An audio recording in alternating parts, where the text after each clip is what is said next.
ఇప్పుడు మనం పోలవరం నియోజకవర్గంలో ఉన్నాము. ఇక్కడ అనూహ్యంగా ఒక మహిళ తెర మీదకి వచ్చారు. వైసీపీ అభ్యర్థిగా ఇక్కడ పోటీ చేయబోతున్నారు.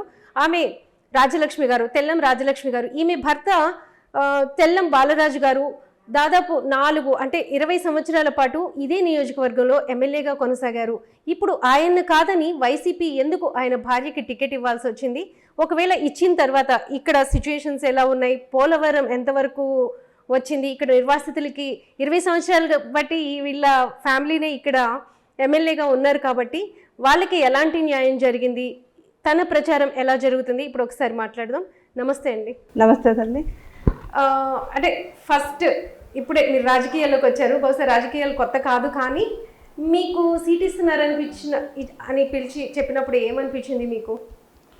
అంటే అసలు ఎందుకు ఈ మార్పు చేయాల్సి వచ్చింది సడన్గా? ఫస్ట్ ఆఫ్ ఆల్ నా భర్త అయిన బాలరాజు గారు 4 times పోలవరం నియోజకవర్గంలోని ఎమ్మెల్యేగా ఉండడం జరిగింది. అంటే బై ఎలక్షన్తో దివంగత నేత వైఎస్ రాజశేఖర రెడ్డి గారి ఆశీస్సులతోని 2004 నుండి 9 వరకు, తర్వాత రాజశేఖర రెడ్డి గారు పరిపాలించినప్పుడు జగనన్న వెంట నడిచాము. అలాగే మళ్ళీ అక్కడ బై ఎలక్షన్ నెగ్గడం జరిగింది. 2019లో మళ్ళీ ఎలక్షన్కి జగనన్న సారథ్యంలో మళ్ళీ గెలవడం జరిగింది. ఇప్పటివరకు ఆయన ప్రజెంట్ ఎమ్మెల్యే. అన్న కబురు పెట్టడం జరిగింది. జగనన్న వెళ్ళిన తర్వాత, తల్లి మన పోలవరం నియోజకవర్గాన్ని మహిళ చేస్తున్నానమ్మా అని ఫస్ట్ వర్డ్ మాట్లాడడం జరిగింది.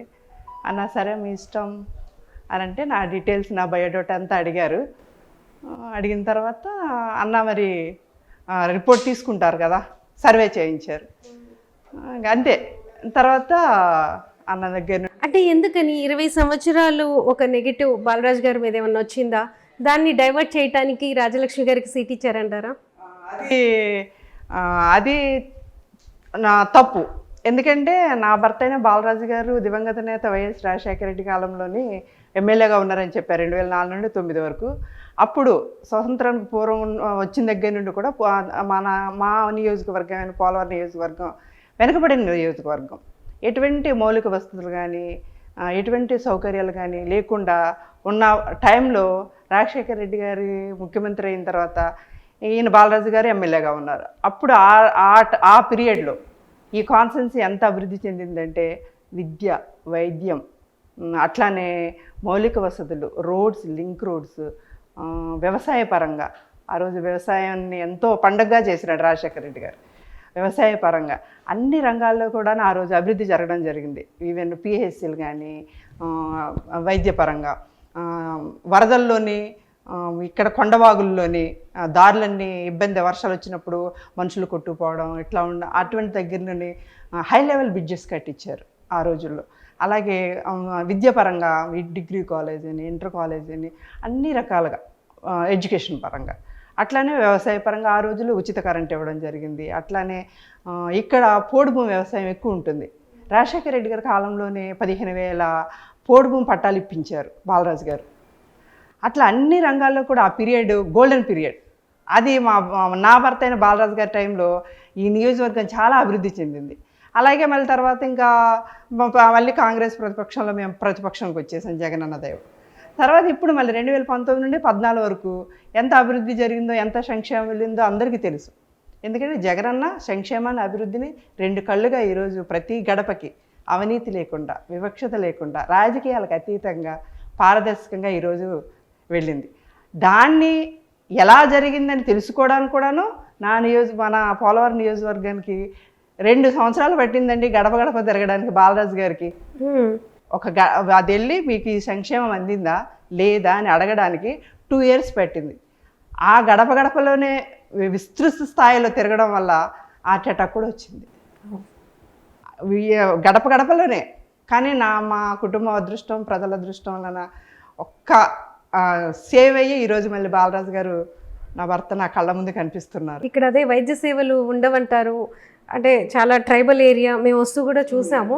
చాలా డీప్గా అంటే రోడ్ కనెక్షన్స్ కానీ ఇవన్నీ ఉండవు. కానీ మీరు చెప్తున్న దాన్ని బట్టి అదృష్టము అన్నీ తోడైనాయి. ఎలా వైద్య సహాయం ఎలా అందింది గడప గడపకి ఉన్నప్పుడు? అదే నేను అంటున్నాను కదా, రాజశేఖర రెడ్డి కాలంలో ఇక్కడ పిహెచ్సిలు కట్టించడం జరిగింది. అలాగే హాస్పిటల్లో 100 beds హాస్పిటల్ అప్పుడు ఈ పోలవరం కాన్స్టిట్యున్సీ జంగారెడ్డిగూడెంలో ఉందన్నమాట.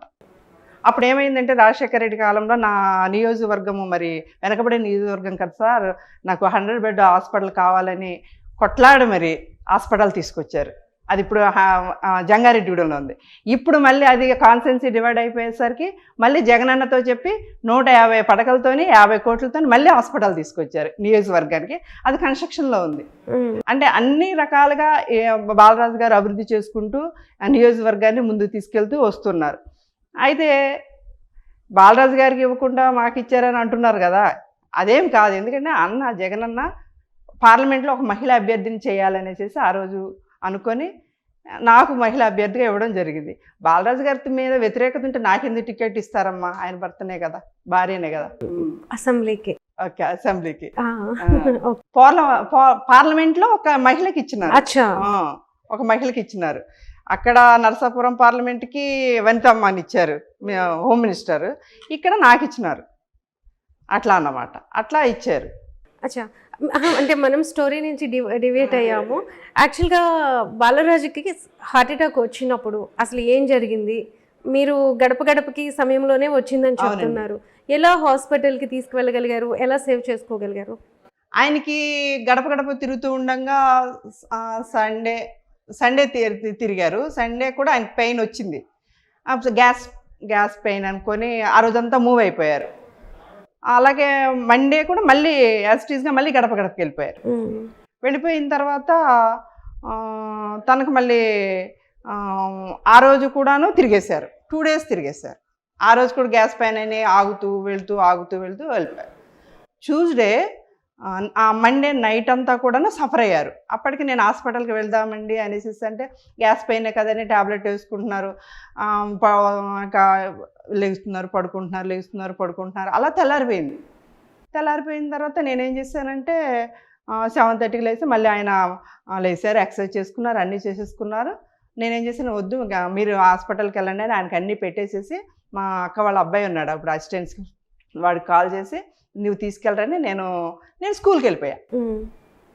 ఆయన హాస్పిటల్కి వెళ్ళారు. డాక్టర్ ఏం చేశారంటే వెళ్ళంగానే ఈసీజీ తీశారు. ఓకే, అదే మా బెస్ట్ అయిందనమాట. ఫ్యామిలీ డాక్టర్ ఉండే ఈసీజీ తీసి వెంటనే నోటీస్ చేసి ఎంతో టైం లేదు, మీరు డెసిషన్ తీసుకోండి, విజయవాడ రాజమండ్రి. విజయవాడ వెళ్దామంటే లాంగ్ అయిపోతుంది, రాజమండ్రి అనుకొని వాళ్ళు స్టార్ట్ అయిపోయారు. రాజమండ్రి కూడా వెళ్ళిపోయారు. వెళ్తూ నాకు కాల్ చేశారు. అప్పటికి నేను వస్తానని చెప్పాను. అంటే లేదు గ్యాస్ పైనే కదా అనేసి వాళ్ళు మూవ్ అవుతూనే ఉన్నారు. నాకు కాల్ చేసి నేను వచ్చేస్తాను, నేను స్కూల్కి వెళ్ళిపోయాను, నేను వస్తానంటే ఇంకా వద్దనేసేసి అంటే మాకు హైదరాబాద్ కార్డియాలజిస్ట్ అంకుల్ ఉన్నారన్నమాట, మా ఫ్యామిలీ మెంబర్. వాళ్ళకి ఇంటిమేషన్ ఇచ్చుకుంటే వీళ్ళు వెళ్ళిపోతున్నారన్నమాట. వాళ్ళు నాకు కాల్ చేశారు. కాల్ చేసి ఏంటమ్మా మా బాబుకి చెస్ట్ పెయిన్ వస్తే నువ్వు స్కూల్లో ఉన్నావు అన్నారు. ఇంకా అంతే షాక్. నేను గబగబా వచ్చేసి నేను కూడా కార్ తీసుకొని నేను వెళ్ళేసరికి ఆపరేషన్ అది స్టంట్ అయిపోతుంది చివరి నిమిషాల్లో. నేను వెళ్ళేసరికి అంతా అయిపోయింది. మా వాళ్ళు ఇంకా నేను మూవ్ చేశాను, నేను హామీ ఇస్తున్నాను కదని డాక్టర్ గారు కాల్ చేస్తే అక్కడ ఈ ఫ్యామిలీ డాక్టర్ కూడా వెళ్ళారు. అక్కడ హెల్త్ రీజన్స్తోనే ఈ సీట్ చేంజ్ అయిందా? హెల్త్ రీజన్స్ అనేది కూడా లేదు, చాలా యాక్టివ్గా ఉన్నారు. ఇప్పుడు నాతో పాటు ఆయన కూడా తిరుగుతున్నారు కదా. ఇప్పుడు నేను బయటకు వచ్చిన ఆయన తిరుగుతున్నారు. ఇప్పుడు ఆయన ఎక్స్పీరియన్స్ లేనిది మనకు తెలియదు కదా. ప్రతి ఒక్క కార్యకర్త నాయకుడు వాళ్ళందరికీ తెలుసు. ఆయన ముందుండి ఈరోజు నన్ను నడిపిస్తున్నారు. హెల్త్ ఇష్యూ కూడా కాదు, ఓన్లీ మహిళకి ఇవ్వాలని అన్న ఒకటే చెప్పినారు, అమ్మ పోలవరం కాన్స్టెన్సీ ఈసారి మహిళను చేస్తున్నాను అన్నారు, అంతే. ఇంకా అన్నకు మేమేం చెప్పలే, మీ ఇష్టం అన్న నా డీటెయిల్స్ అడిగారు. ఎవరెవరిని తీసుకొని ఉండొచ్చు కానీ బెస్ట్ మాకు ఇచ్చినారు. అంటే 2004 నుంచి ఎమ్మెల్యేగా ఉన్నారు. రాజశేఖర రెడ్డి గారితోనూ జగన్ గారితో చాలా అనుబంధం ఉంటుంది. అంటే మీరు ఎప్పుడెప్పుడు కలిసారు? మీకున్న అనుబంధం ఏంటి? వాళ్ళిద్దరి మధ్య డిఫరెన్స్ ఏం చూసారు? మాట్లాడే విధానం కానీ? ఓకే, రాజశేఖర రెడ్డి గారిని నేను అంత ఎప్పుడు మీట్ అవ్వలేదు. ఎప్పుడు ఫస్ట్ 2004 నుండి 2009 వరకు మేమంతా చాలా ఎర్లీ ఏజ్లోనే. మా మాయ గారు కూడా మా ఇంట్లో వాళ్ళదంటే ఆయనకు హార్ట్ అటాక్ వచ్చింది. ఆయన సుదీర్ఘమైన రాజకీయాలు 25 సంవత్సరాల రాజకీయ జీవితంలో ఉన్నారు. మా మామ వార్డు మెంబరు, ఉప sarpanch, MPP, ZPTC, even MLA కూడా కండక్ట్ చేసి స్వల్ప ఆధిక్యతతో ఓడిపోయారు 1500. ఆ రాజకీయ నేపథ్యంలో మా ఆయన గారికి సీట్ వచ్చింది అనమాట. ఇంకా వాళ్ళు చూసుకునేవారు కానీ నేను ఎప్పుడు రాజశేఖర రెడ్డి గారిని ఎప్పుడు కలవలేదు. తర్వాత 2009లోని అనుకోని పరిస్థితిలో రాజశేఖర రెడ్డి గారు మమ్మల్ని ఏదో ఒక రాజకీయ ఎత్తుగడలు ఉంటాయి కదా, ఆ టైంలో ఈ పిల్లగాడిని ఉద్యోగం మానిపించి తీసుకొచ్చాము, ఈ పిల్లగాడిని నేను వదలను, ఈ పిల్లగాడు నాకు ఉండాలనేసి బేషరతుగా 2009లో మాకు టికెట్ ఇచ్చి ఎలక్షన్ చేసి మమ్మల్ని మళ్ళీ అసెంబ్లీ పంపించారు. ఆ నమ్మకంతోనే ఈ రోజు వరకు వైఎస్ఆర్ కుటుంబంతో వెంట నడుస్తున్నాం. జగనన్నకి మాకు జగనన్న మమ్మల్ని చాలా బాగా చూసుకుంటారు, జగనన్న చాలా అభిమానిస్తారు. ఆ రోజు నుండి ఈ రోజు వరకు, ఎందుకంటే వైఎస్ఆర్ జెండా నామకరణం చేసుకున్నది ఈ నియోజకవర్గంలోని బాలరాజు గారి పేరు మీదే, పుట్టింది పెరిగింది పురుడు పోసుకున్నది కూడాను ఇక్కడే. కాబట్టి ఆ పార్టీతోనే, ఆ పార్టీ నాయకులతోనే అవినాభావ సంబంధం ఉంది మాకు. పోలవరం అనేది అసలు ఇంటర్నేషనల్ టాపిక్. సో అది మీ నియోజకవర్గంలో ఉంది, చాలా ప్రాముఖ్యత ఉన్న ఒక ప్రాజెక్ట్. సో ఇక్కడ కన్స్ట్రక్ట్ చేస్తున్నారు, కానీ దానికి చాలా పురిటి నొప్పులు అన్నట్టు ఇంతవరకు అది ఫినిష్ అవ్వట్లేదు. దీని మీద మీకున్న అభిప్రాయం ఏంటి? రియల్లీ ఇది పోలవరం ప్రాజెక్ట్ అంటే మనకు స్వతంత్రం వచ్చిన దగ్గర నుండి కట్టాలని జవహర్లాల్ నెహ్రూ గారు ఫస్ట్ శంకుస్థాపన చేశారు, ఫస్ట్ ప్రైమ్ మినిస్టర్. అప్పటి నుండి అది వాయిదాలు పడుతూ వచ్చి దివంగత నేత వైఎస్ రాజశేఖర రెడ్డి గారు జలయజ్ఞ పేరుతోని ప్రాజెక్టు కట్టాలని ఆ రోజు ఇక్కడ శంకుస్థాపన చేయడం జరిగింది. ఆ హయాంలో నా భర్త కూడాను పాలు పంచుకోవడం మా అదృష్టం, ఈయన కూడా ఉన్నారు అందులోని. ఆ రోజుల్లో కాంగ్రెస్ గవర్నమెంట్ కాబట్టి రాజశేఖర రెడ్డి గారు ఎంత పట్టుదలగా దీక్షగా పనిచేస్తారో మనందరికీ తెలుసు. ఆ రోజుల్లో అన్ని అనుమతులు వచ్చినాయి. రాజశేఖర రెడ్డి గారు ఇదయ్యారు, ప్రాజెక్టు స్టార్ట్ అయింది. తర్వాత వచ్చిన ప్రభుత్వాలు దాన్ని ఏం చేశారన్నది అందరికీ తెలుసు. దాన్ని చేతిలో తీసుకొని ప్రాపర్గా సరిగ్గా అవ్వక దాన్ని జాతీయ ప్రాజెక్టు నేషనల్ లెవెల్లో కేంద్రం చేయాలి, ఇది స్టేట్ లెవెల్లో వాళ్ళు హోన్ చేసుకున్నారు. దాన్ని చేసుకోవడంలో చాలా అవకతవకలు జరిగాయి, చాలా ఇబ్బందులు జరిగాయి, నిర్వాసితులకి చాలా సరైన న్యాయం జరగలేదు ఆ టైంలో. ఇప్పుడు మళ్ళీ జగనన్న అవన్నీ కూడా సరిదిద్దుకుంటూ కేంద్రం నుండి రావాల్సిన నిధుల కోసం ప్రతిసారి కేంద్రం దగ్గరికి వెళ్ళడం, దాన్ని నివేదించడం, మాకు తీసుకురావడం, నిర్వాసితులు న్యాయం చేయాలని ప్రతి నిమిషం జగనన్న ప్రయత్నం చేస్తారు. మీరు ప్రతిపక్షంలో ఉన్నా కూడా పోలవరానికి వచ్చేటప్పటికి ఎమ్మెల్యేగా ఉన్నారు, ప్రతిపక్షంలో ఉన్న ఎమ్మెల్యే. అవును. సో ఆ ఇంపాక్ట్ మీ మీద కానీ లేకపోతే మీ హస్బెండ్ మీద కానీ ఎలా ఉండబోతుంది ఈ ఎలక్షన్కి సంబంధించి? ఇప్పుడు నేను ప్రచార నిమిత్తం బయటికి వెళ్తున్నాను కాబట్టి వాళ్ళకి ప్యాకేజ్ సగం వచ్చింది, సగం రాలేదు. దాని గురించి జగనన్న కూడాను ఇస్తానని చెప్పడం జరిగింది. దానికోసం కేంద్రం నుండి కూడాను తీసుకొచ్చి ఇవ్వడానికి ప్రయత్నం చేస్తూ ఉన్నారు. వెళ్ళిన ప్రజలు నిర్వాసితుల సమస్యలంటే ఒక ప్రాజెక్టు కానీ మనం ఏదైనా తీసుకున్నప్పుడు దాన్ని ఎఫెక్టెడ్ పీపుల్ చాలా కష్టాలు ఉంటాయి. అవి తీర్చుకుంటూ మనం త్వరితగతిన వాళ్ళని తీసుకురావాలి. వాళ్ళు అడిగేది ఏంటంటే మాకు ప్యాకేజ్ ఇవ్వండి, త్వరితగతిని ఇవ్వండి. మళ్ళీ అక్కడ ఉన్నప్పుడు వాళ్ళకి అన్ని సమస్యలు ఉంటాయి, వాటర్ కానీ ఇదన్నీ ఎఫెక్టెడ్గా ఫ్లడ్ టైంలోనే వాళ్ళు ఎఫెక్ట్ అవుతూ ఉంటారు. అప్పుడు వాళ్ళకి చాలా ఇబ్బంది. ఈ ప్యాకేజ్ అయితే ఇచ్చిన తర్వాత వాళ్ళు బయటకు వస్తామంటున్నారు. అది ఇచ్చిన వరకు వాళ్ళకి అక్కడ ఇబ్బందులు అవుతూ ఉంటాయి. అంటే వర్ణించలేము, అది నలిగిపోతూ ఉంటారు అనమాట. ఇప్పుడు నేను చూసింది ఏంటంటే వాళ్ళు ఫ్లడ్ వచ్చిన తర్వాత ఇబ్బంది పడిపోతారు. మళ్ళీ మనం వెళ్ళి వాళ్ళకి మంచిగా చేద్దామంటేనేమో మంచిగా చేస్తాం, కానీ అన్ని ఫెసిలిటీస్ మనం ఇవ్వలేము. వాటర్ ప్రాబ్లం ఉంటుంది, కరెంట్ ప్రాబ్లం ఉంటుంది. వాళ్ళని తీసుకొచ్చి ఇక్కడ మంచిగా చూద్దామంటేనేమో ఈ ప్యాకేజ్ ఇంకా ఇవ్వలేదు. వాళ్ళు ఏం చేస్తున్నారు, ప్యాకేజ్ వచ్చే వరకు మేము రామంటున్నారు. అందుకని ఇదంతా కూడాను రాబోయే రోజుల్లో జగనన్న గారు అవన్నీ కూడా సరిదిద్దుకొని వాళ్ళని చక్కగా ప్యాకేజ్ ఇచ్చి నవ్వుతూ తీసుకొచ్చి వాళ్ళకి ఇచ్చిన కాలనీలో కూర్చోబెట్టాలి. ప్రామిస్ కూడా చేశారు కదా, సో అసలు మీ అంచనా ఏంటి, ఎప్పటికి పూర్తవుతుందని? ఇది నేషనల్ ప్రాజెక్ట్ కాబట్టి నేషనల్ ఉదార స్వభావంతో ఫస్ట్ ఆఫ్ ఆల్ ఒక ట్రైబల్ ఏరియాలోని ట్రైబల్ ఇబ్బంది పడుతున్నారు, వాళ్ళని చక్కగా తీసుకొచ్చి కొన్ని 30 లక్షల చిలుకు వ్యవసాయానికి లేకపోతే కరెంటుకి విద్యుత్తుకి ఇన్ని రకాలుగా ఉపయోగపడే ప్రాజెక్టుకి ఇక్కడ ఇన్నోసెంట్ పీపుల్ ట్రైబల్ అందరూ నష్టపోతున్నారు. కాబట్టి చక్కగా ఉదార స్వభావంతో వాళ్ళని చక్కగా హ్యాపీ చేసి వాళ్ళని తీసుకొచ్చి వాళ్ళకి కేటాయించిన నిర్వాసితులు గ్రామాల్లో తరలించి చేస్తే దానంత ఆనందం ఏముండదు. ఎందుకంటే కేంద్రం మనసు పెట్టాలి, మనసు పెడితే వాళ్ళు హ్యాపీగా వచ్చేస్తారు. ఇంకా ఈ నియోజకవర్గంలో ఎలాంటి సమస్యలు కనిపిస్తున్నాయి? మీరు టీచర్ కూడా, అవును. సో మీకు చాలా తెలుస్తుంది, అంటే అక్కడికి స్కూల్కి వచ్చే పిల్లలు కానీ ఎలా ఉంటున్నారు ఏంటి, స్కూల్స్లో కూడా చాలా చేంజ్ వచ్చింది కదా, అప్పటికి ఇప్పటికి ఉన్న డిఫరెన్సెస్ ఏంటి? ఫస్ట్ ఆఫ్ ఆల్ జగనన్న గారికి థ్యాంక్స్ చెప్పాలి. ఆ, ఏ ముఖ్యమంత్రి చేయని విధంగా భారతదేశంలో ఎడ్యుకేషన్ కోసం 70,000 కోట్లు ఖర్చు పెట్టడం జరిగింది. ఒక టీచర్గా నేను చెప్తున్నాను, మనం చదువుకునేటప్పటికి నేల మీద కూర్చునేవాళ్ళం.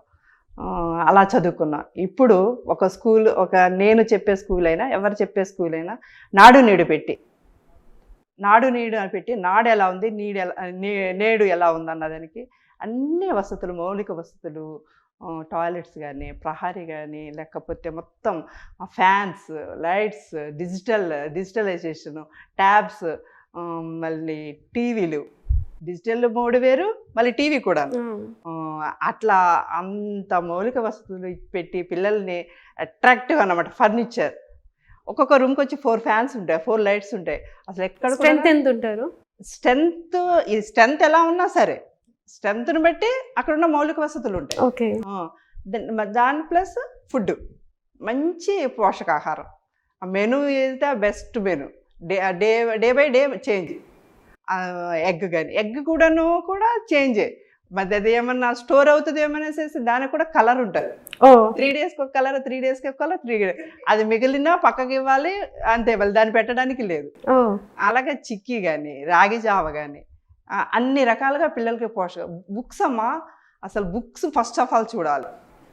కాన్వెంట్ స్కూల్లో ఉన్న ఆ బుక్స్ అనమాట, ఆ పిక్చరైజేషన్, ఆ పేపర్ క్వాలిటీ అంత బ్రైట్గా ఉంటుంది అనమాట. అట్లానే వర్క్ బుక్స్, ఎందుకంటే మన పిల్లలు కాన్వెంట్లో చదివిన తర్వాత మెటీరియల్ ఎట్లా ఉంటుందో ఇప్పుడు గవర్నమెంట్ స్కూల్లో అంత మెటీరియల్ ఉంది.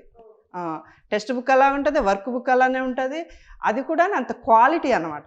ప్లస్ ఇంకోటి వాళ్ళ యొక్క లైఫ్ స్టైల్కి యూనిఫామ్, బ్యాగ్, షూస్ అన్ని రకాలుగా ఈక్వల్ టు కార్పొరేట్ స్కూల్లో ఎట్లా పిల్లలు వెళ్తున్నాడో పిల్లలు కూడా చాలా ప్రౌడ్ అవుతారేమో కదా. చాలా కదా. వాళ్ళు మన చిన్న క్లాస్ వాళ్ళు అలా నా బిడ్డ అలా వెళ్తూ ఉంటే వాళ్ళ తల్లిదండ్రులకు చాలా ప్రౌడ్ కదా. షూ వేసుకొని, టై కట్టుకొని, బెల్ట్ వేసుకొని, బ్యాగ్ వేసుకొని. లేకపోతే వాళ్ళు ఎట్లాంటి బ్యాగ్స్ తెస్తారు తెలుసా అండి? మన యూరియా సంచులు ఉంటాయి కదా, అవి కుట్టించుకొని తెచ్చుకుంటారు. మరి ఇప్పుడు ఆ పరిస్థితి లేదు. షూ వేస్తున్నాడు, టై వేస్తున్నాడు, మంచి బ్యాగ్ వేసుకుంటున్నాడు, మంచి అందంగా వస్తున్నాడు. అంత ఖర్చు పెట్టి ఈరోజు విద్యా వ్యవస్థని భారతదేశ చరిత్రలో ముందుకు తీసుకెళ్ళిన వ్యక్తి ఎవరైనా ఉన్నారంటే మన ప్రీతమ నేత జగనన్నే. అలాగే ఇంతకు ముందు మీ భర్త కోసం మీరు ప్రచారం చేసేవాళ్ళు, ఇప్పుడు మీకోసం మీరు చేసుకుంటున్నారు, ఏంటి తేడా? నాకు ప్రచారం పెద్ద డిఫరెన్స్ లేదు. ఆల్రెడీ నేను ప్రచారంలోనే ఉన్నాను కాబట్టి పేరు ఒకటి మారింది. బాలరాజు గారు పోయి రాజ్యలక్ష్మి, ఇద్దరం ఫ్యామిలీ మొత్తం ఎప్పుడు ప్రచారం చేస్తాం. మా ఆడపిల్లలు చేస్తాం, మా ఆడపడుచులు చేస్తారు, మేము చేస్తాం, పిల్లలు చేస్తారు. ప్రచారం అనేది మాది రాజకీయ కుటుంబం కాబట్టి దానికి పెద్ద డిఫరెన్స్ ఏమి అనిపించదు. ప్రచారంకి వెళ్తాం. అంటే ఇంతకుముందు టీచర్గా ఉండేవాళ్ళు కదా, అప్పుడు ఎలా మీకు టైమింగ్స్ ఇవన్నీ ఎలా సెట్ చేసుకునేవాళ్ళు ప్రచారానికి? అది అంతా అదేంటంటే మానిటరింగ్ అంతే. వాళ్ళు మానిటరింగ్ చేసుకుంటే నేను చేయొద్దు కదా, ఒక టీచర్గా చేయొద్దు. వాళ్ళు మా గ్రూప్ అంతా వెళ్తూ ఉంటుంది, వాళ్ళు మానిటరింగ్ చేసుకుంటూ అట్లా అనమాట. వాళ్ళకి సలహాలు ఇచ్చి నేను ఎక్కడో. కాదు, 20 సంవత్సరాల నుంచి మీ భర్త ఎమ్మెల్యేగా ఉంటే మీరు టీచర్గా ఎందుకు జాబ్ చేశారు? అంటే జనరల్గా చెయ్యరు కదా. అది బిజినెస్ చూసుకోవడం వేరు, ఇలాంటివన్నీ ఉంటాయి. టీచర్గా మీ బాలరాజు గారికి బిజినెస్ లేవు, ఏమి లేవు. మాది ఓన్లీ వ్యవసాయ కుటుంబం. నేను జాబు. ఆయనకి ఎప్పుడు నిరంతరం ప్రజలతో ఉండడం, ప్రజల కష్టాలు తెలుసుకోవడం. ఎందుకంటే వాళ్ళ నాన్నగారి దగ్గర నుండి నూరు పోసేసారు ఆయనకి. నేను రాజకీయాలు అంటే నేను అనేది జాబ్ ఎందుకని వదలకుండా కంటిన్యూ చేశారు ఎమ్మెల్యే భార్యగా ఉండి కూడా అని. అంటే అది జాబ్ వదలాలని, ఎవరి పని వాళ్ళు చేయాలన్నది మా మోటివ్. ఓకే, నీ పనికి నేను రావద్దు, నా పనికి నువ్వు రావద్దు. నాకు కష్టపడి చదువుకున్నాను, జాబ్ చేసుకోవాలి. నాకు కూడా ఆయన బాగా ఎంకరేజ్ చేస్తారనమాట. నీ పని నువ్వు చేసుకో, నా పని నేను చేసుకుంటా, ఎవరి పని వాళ్ళది. బిజినెస్లో ఏం లేవు, వ్యవసాయం చేసుకునే వాళ్ళం, జాబ్ చేసుకునేదాన్ని అంతే. మీది ఏంటి, లవ్ మ్యారేజా? లవ్ మ్యారేజ్ ఏం కాదు, చుట్టాలే. ఇష్టపడ్డ మా పెద్దలు పెళ్లి. మరి ఎందుకని క్యాస్ట్ ఇష్యూ కూడా ఒకటి నడిచింది ఈ మధ్యకాలంలో? అది రాజకీయ కుట్ర. ఎందుకంటే బాలరాజు గారు అంటే పోలవరం నియోజకవర్గంలోని అభిమానించే వాళ్ళు ప్రజలు ఎంతోమంది ఉన్నారు. నాయకులు కానీ, ప్రజలు కానీ. ఎందుకంటే నిరంతరం ప్రజల్లోనే ఉంటారు, వాళ్ళ కష్టాలు తెలుసుకుంటూ ఉంటారు, అందరికీ తెలుసు. అంత మంచి వ్యక్తి ఆ, ఉన్న కుటుంబం మాది. అలాంటి కుటుంబంలోని అనుకోని పరిస్థితిలో ఆయన ఎదుర్కోవాలంటే, ఆ కుటుంబాన్ని ఎదుర్కోవాలంటే ప్రతిపక్షాలుకి భయం. అంత ఆ భయానికి ఏదో విధంగా బురద జల్లి మనం ఈరోజు లబ్ధి పొందాలనేసేసి ఇటువంటిది క్రియేట్ చేశారు. నేను నిజమే అంటే 20 సంవత్సరాల ప్రస్థానాన్ని బ్రేక్ చేయడానికి ప్రతిపక్షాలు ఎలాంటి కుట్రలు చేశారు మీ కుటుంబం మీద కానీ లేకపోతే బాలరాజు గౌరవం మీద కానీ? అదేనమ్మా, 20 సంవత్సరాలు ఆయన ప్రజా జీవితంలో ఉన్నారు. ప్రజలకు ఎప్పుడు అందుబాటులో ఉండేవారు. ఆయన చిన్నపిల్లలతో చిన్నపిల్లలా ఉంటాడు, పెద్దలతో పెద్దలా ఉంటాడు. ఇప్పటివరకు కూడాను ఎటువంటి అవినీతి మచ్చ లేకుండా ఈరోజు ప్రజల్లో ఉన్నారంటే గర్వంగా చెప్పుకుంటాను. నా భర్త గారు బాలరాజు గారు అంత మంచి వ్యక్తిని నుండి ప్రతిపక్షాలు గెలవాలంటే ఏదో కుట్ర చేయాలి, ఎదుర్కోవాలంటే.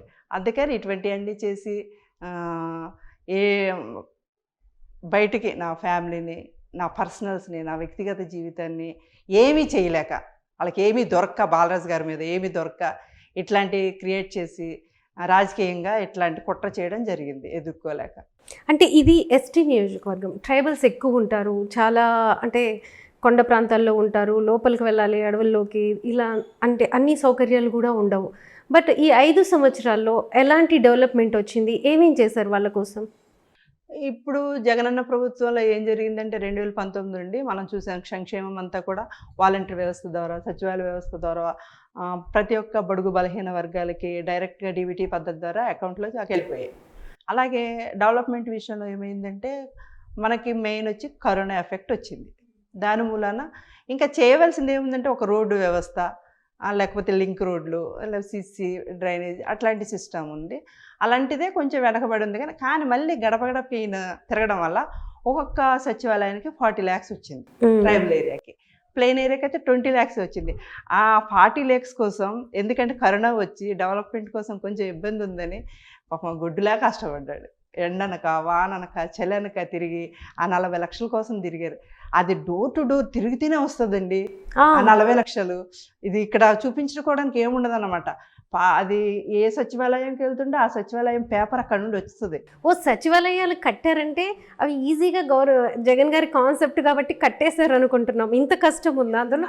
సచివాలయంలో ప్రతి ఒక్కటి అక్కడ నుండే నడుస్తుంది కదా పరిపాలన అంతా కూడా. ఇప్పుడు మన స్టేట్ వైడ్గా మనం చదువుకున్న వాళ్ళం కాబట్టి స్టేట్ వైడ్గా సెక్రటరియట్లో యాక్టివిటీ ఎలా వెళ్తుందో, బయటకు పరిపాలన ఎట్లా వెళ్తుందో ఇక్కడ గ్రామ లెవెల్లో కూడా అంతే, అంత సచివాలయం నుండి వెళ్తుంది. అంటే నేను అనేది అలా కాదు, అక్కడికి సచివాలయం తెచ్చుకోవడానికి అంత గొడ్డులా కష్టపడ్డారని. అలా కాదు. సచివాలయంలో నుండి ఒక సచివాలయానికి పేపర్ వస్తుంది, సంక్షేమం పేపర్ వస్తుంది, డోర్ టు డోర్ తిరగాలన్నమాట. అదంతా కంప్లీట్ అయిన తర్వాత అప్పుడు ఈ 40 lakhs వస్తాయి. అట్లా వచ్చింది. ఈరోజు సీసీ రోడ్లు, డ్రైనేజీలు అవన్నీ నడుస్తున్నాయి అన్నమాట. నడిచినంత వరకు అన్నీ వేసేసుకున్నాను అనమాట. అట్లా ఫండింగ్ ఏంటంటే కరోనా రావడం వల్ల కొంచెం మనకి ఫైనాన్షియల్గా కొంచెం స్టేట్లో ఇబ్బంది ఉన్నాయి. నా కాన్సెన్స్లో అయితే బాలరాజు గారు ఇప్పుడు ఎమ్మెల్యేగా ఉన్నారు కాబట్టి రోడ్డు వ్యవస్థ కొంచెం అన్ని శాంక్షన్ అయినాయి. ఇప్పుడు అవన్నీ కూడా వర్క్స్ మామూలుగా కూడా ప్రధానంగా కనిపిస్తుంది అదే, రోడ్లు బాగోలేదు, ఏమీ చేయలేదు, ఇన్ఫ్రాస్ట్రక్చర్ క్రియేట్ చేయలేదు, ఇలాంటివి వినిపిస్తూ ఉంటాయి. సో అవి బ్యాలెన్స్ ఉన్నాయి, మీరే ఒప్పేసుకుంటున్నారు. కొన్ని అన్నీ జరుగుతున్నాయి, ఇంకా కొన్ని జరగాలి, రాబోయే రోజుల్లో చేస్తాం. అంటే నెక్స్ట్ ఈ ఎలక్షన్కి మీరు ఏ ఎజెండాతో వెళ్తారు? ఈ ఎలక్షన్కి జగనన్న ఈ 58 నెలల కాలంలో సంక్షేమాన్ని, అభివృద్ధిని పేద బడుగు బలహీన వర్గాలకి చక్కగా చేర్చారు.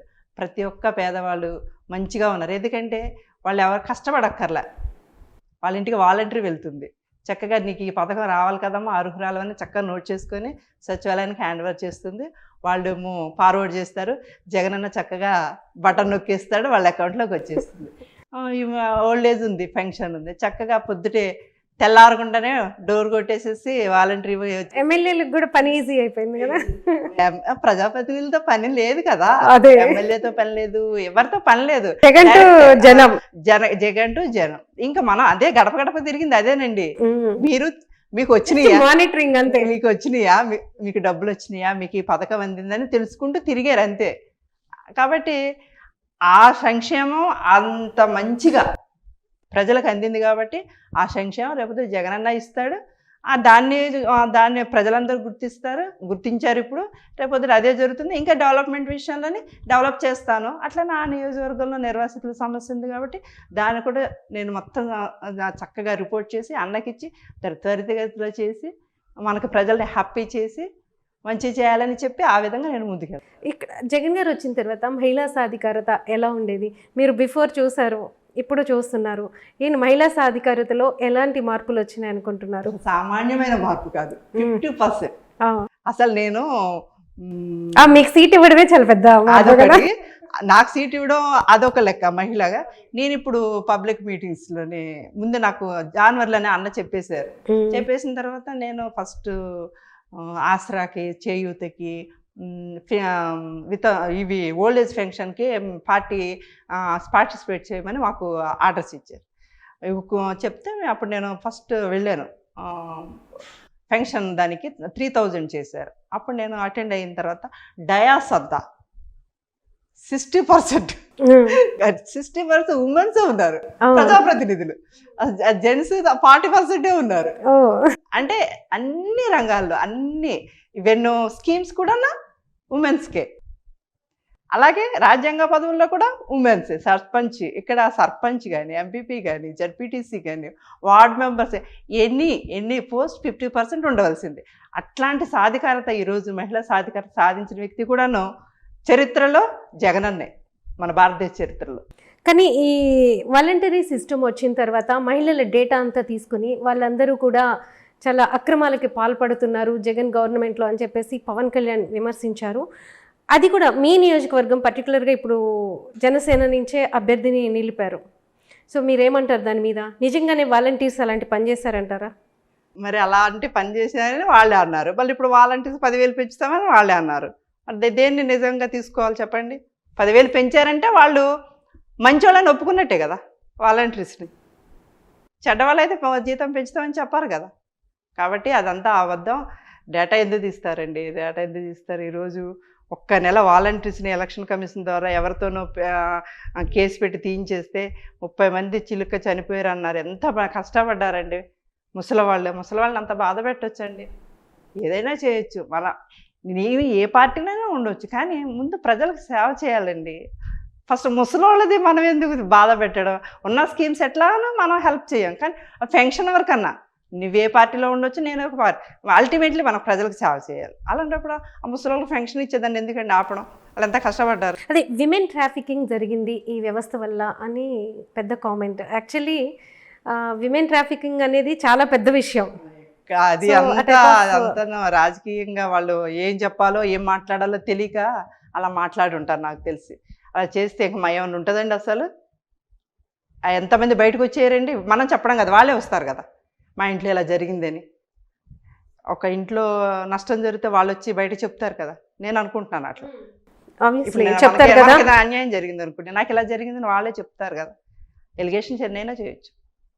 సో ఇప్పుడు ఇక్కడ జనసేన పోటీ చేస్తున్నారు అంటే మీకు ప్రధాన ప్రత్యర్థులుగా ఇప్పుడు వాళ్ళే ఉన్నారు. గతంలో అయితే టీడీపీతో ఫైట్ చేసేవాళ్ళు, ఇప్పుడు ముగ్గురు కలిసి వచ్చారు. మీ ఎలక్షన్కి మీరు అంటే వాళ్ళు ప్రధాన ప్రత్యర్థులుగా ఎలాంటి ప్రచారం చేయబోతున్నారు మీరు? అంటే ఆయనకైతే మాస్ ఇది ఉంది పవన్ కళ్యాణ్కి. సో మీరు ఎలా నిలబడుతున్నారు తట్టుకొని? నేను అవేమీ ఆలోచించట్లేదు. ఎందుకంటే జగన్ అన్న మంచి పరిపాలన ఇచ్చాడు 58 నెలల కాలంలో. ఆ పరిపాలనలోనే వాళ్ళందరూ పేద బడుగు బలహీన వర్గాలందరూ కూడా ఈరోజు సంతోషంగా సుఖంగా ఉన్నారు. నేను జగనన్న చేసింది, జగనన్న ఒకటే చెప్పాడు, మీ ఇంట్లో ఏదైనా మంచి జరిగితేనే నాకు ఓటేయండి అని అడిగారు. నేను కూడా అది అడుగుతున్నాను. జగనన్న మీకు మంచి చేస్తే ఓటేయండి. మీ బాలరాజు అన్న మీకు ఎంతలా తిరుగుతాడో మీ అందరూ తెలుసు. ఆ కుటుంబాన్ని మీరు ఆశీర్వదించండి. అదొకటే అడుగుతున్నా. ప్రత్యర్థులు ఎవరైనా ఈ సంక్షేమ అభివృద్ధి ముందు, ప్రజల ముందు రేపు ఎన్నికల్లో తెలుస్తుంది. నేను అదే ఆలోచన. ఈ ఎజెండాలో ఇప్పుడు రోడ్స్ ఒకటి కాకుండా ఇంకా ఎలాంటి సమస్యలు మీకు కనిపిస్తున్నాయి? ఇంకా ఇది చేస్తే బాగుంటుంది ఈ నియోజకవర్గానికి అని ఎలాంటివి అనిపించినాయి మీకు? అంటే పిల్లల విషయంలో కానీ, ఇంకా ఎడ్యుకేషన్కి సంబంధించి కానీ, లేకపోతే ట్రైబల్స్కి ఏమన్నా చేస్తే అంటే అలాంటివి ఏ సమస్యలు కనిపించినాయి మీకు? ఫస్ట్ ఆఫ్ ఆల్ అది సెంట్రల్ లెవెల్ కాబట్టి అది సీఎం దృష్టిలో తీసుకెళ్ళి అదొకటి వాళ్ళ కాన్సన్ట్రేషన్ కూడా ఉంటుంది దాని మీద. అట్లానే ఇక్కడ ఎడ్యుకేషన్ పరంగా ఆల్రెడీ జగనన్న అన్నీ పెడుతున్నారు. పిల్లలు చాలా బాగా చదువుతున్నారు. ఈయన హయాంలో కూడాను ఇంటర్ కాలేజ్ అని, డిగ్రీ కాలేజ్ అని, పాలిటెక్నిక్ కాలేజ్ అని, అట్లానే ఏకలవ్య స్కూల్ సెంట్రల్ CBS అది కూడా ఈయన హయాంలోనే ఇప్పుడు నడుస్తుంది, ఇక్కడ జరుగుతుంది. ఎప్పుడన్నా మీకుంటే చూడండి. అట్లాంటి ఇవన్నీ కూడా ఎడ్యుకేషన్ పరంగానే పర్ఫెక్ట్ ఉంది. ఐటీడీఏ ఉంది. ఐటీడీఏ మన ట్రైబల్ విలేజ్ కాబట్టి ఐటీడీఏ నుండి కూడాను స్కూల్స్ నడుస్తూ ఉంటాయి. ఎడ్యుకేషన్ పరంగా బాగానే ఉంది. కాకపోతే యువతకి మంచి అవకాశాలు ఇవ్వాలి. వాళ్ళ యొక్క ఉపాధి కల్పించాలి. అంటే ఇక్కడ అలాంటి ప్రాజెక్ట్స్ కూడా ఏమీ లేవు. అవి అంటే ఏ టైప్ ఆఫ్ ప్రాజెక్ట్స్ ఉండాలి? ఇంకొకటి ఇక్కడ ట్రైబల్స్లో స్పోర్ట్స్లో కూడా చాలా ఇంట్రెస్ట్ ఉంటుంది. అంటే అక్కడి నుంచి తీసుకొచ్చి ఇలాంటి ప్లాన్స్ ఏమున్నాయి? ఈ ట్రైబల్ స్పోర్ట్స్కి మొన్న జగనన్న ఆడుదాం ఆంధ్ర కార్యక్రమంలో కూడాను బాగా చేశారు కాబట్టి అందులో కూడా బాగా ఆర్చర్స్ వచ్చారు, వాలీబాల్ వచ్చారు, కబడ్డీ వచ్చారు. ఇట్లాంటి వాళ్ళని కూడా ఆ రోజు మేము చెప్పడం జరిగింది ఆ ప్రోగ్రాం అప్పుడు. ఇందులో మంచి స్కిల్ ఉన్న వాళ్ళని ఐటీడీఏ ద్వారా మనం వాళ్ళని పై స్పోర్ట్స్ దాంట్లో పంపించి వాళ్ళకి ట్రైనింగ్ ఇప్పించి ఇంకా నేషనల్ ఇంటర్నేషనల్ లెవెల్లో ఆడేటట్టు చేయాలని ఆ రోజు కూడా నేను చెప్పడం జరిగింది. ఇంకా ఏంటంటే ఇక్కడ ఎడ్యుకేటెడ్ చదువుకొని నిరుద్యోగంగా ఉన్నారు, వాళ్ళకి ఉపాధి అవకాశాలు కల్పించాలి. దానికి నేను ప్లాన్ చేసుకుంటున్నాను. థ్యాంక్ యూ సో మచ్ అండి, చాలా విషయాలు చెప్పారు అండ్ కంగ్రాచులేషన్స్ ఆల్సో. ఇక్కడ మనం ఈ నియోజకవర్గంలో చూసుకుంటే ప్రధానంగా 20 సంవత్సరాలు తన భర్త ఇక్కడ ఎమ్మెల్యేగా పోటీ చేశారు. ఈ 5 సంవత్సరాలు తను గెలిస్తే ఏం చేయాలి అనుకునేదానికి ఒక ప్లాన్ తను చేసుకుంటానని చెప్తున్నారు. అయితే ఇక్కడ వైసీపీ నేతలందరిలో కూడా కనిపించే ఒక విషయం ఏంటంటే మా జగనన్న చేశాడు అనే ఒక గర్వం వాళ్ళందరిలో కనిపిస్తుంది. మేముగా వెళ్ళి మేమేం చేస్తామని చెప్పనవసరం లేదు. జగనన్న ఏది చెప్పాడో నేను అంటే చేసింది మీ ఇంట్లో మంచి జరుగుంటే నాకు ఓటేయండి అని జగన్ చెప్పిన పదాన్ని వీళ్ళు కూడా దాన్నే మోటోగా తీసుకుని అక్కడ ప్రచారం చేసుకుంటున్నామని చెప్తున్నారు. నెక్స్ట్ టైం అంటే ఈ ఎలక్షన్లో ఈమె గెలుపొంది చట్టసభలకి వస్తే ఒక మహిళగా ఈ పోలవరం ప్రాజెక్ట్ అనేది జాతీయ స్థాయిలో జరుగుతున్న చర్చ. దీనికి కనీసం ఒక మహిళ ఎమ్మెల్యే అభ్యర్థిగా ఉన్నప్పుడైనా ఒక చిన్న పరిష్కారం ఏదైనా దొరికి ఇక్కడ నిర్వాసితులకి మంచి జరగాలని ఆవిడ కోరుకుంటున్నారు. ఆ మంచి కోసం తను చేయాల్సిందంతా చేస్తానని కూడా జగన్మోహన్ రెడ్డికి తను ప్రత్యేకంగా దీని గురించి ప్రయత్నం చేస్తానని చెప్తున్నారు. థ్యాంక్ యూ సో మచ్ అండి. థ్యాంక్ యూ అమ్మా. Thank you.